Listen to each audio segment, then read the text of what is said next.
But Fiona Ross was dead, just like Trish, and now she couldn't ignore the notion that the two were connected. Helen's conscience began its familiar badgering. Why didn't you ask Fiona where she was going that day? Why she was distracted, worried? It was the list of questions Fiona's brother Sergio had flung at her the day of Fiona's funeral. Since then, he'd rebuffed every effort she'd made to reach out to the children to try and connect in some small way with the little girls who'd lost their mother on her watch. Her cards were returned, her phone calls unanswered. He blamed her, but not as much as she blamed herself. Helen tiptoed to the window and looked out into a thick screen of oak and pine.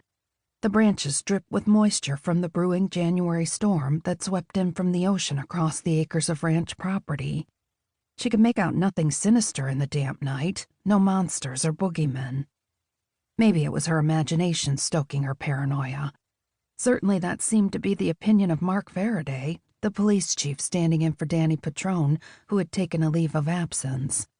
Chief Faraday merely raised a skeptical eyebrow when she'd presented Fiona's note. Helen had begun to doubt herself.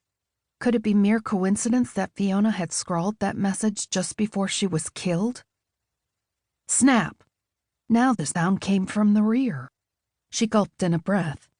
Surely not. More likely it was outside, some animal looking for shelter. Still, she gripped the phone in her pocket. Should she call the police? And tell them what? She'd heard a noise? She shook her head. Any other time she would have texted her brother Liam, but he was away with his new bride Maggie on their honeymoon. Chad? The poor guy was probably exhausted after assisting the vet all day with inoculating the herd. Big girl time, Helen. Go get in your car and drive away. She'd reached for the front doorknob when a crash of breaking glass and a sudden whoosh of air rushed through the house along with a bang that shook the walls. She screamed and yanked the door open and was halfway to her car when she realized what must have happened. The mangled edge of a tree limb protruded from the shattered glass. A branch from the aged oak had come loose and crashed through the side bedroom window. It took several steadying breaths before she could laugh at her own terror. No fancy double-paned windows here. The cottage was outdated, damaged by an earthquake that had rumbled across the region some months prior. Teeth gritted, Helen retraced her steps. No reason to leave glass strewn everywhere. The very idea of it aggravated her need for tidiness, which Liam said bordered on obsession. She tried to flick on the lights. Nothing. The power had gone out due to the howling storm.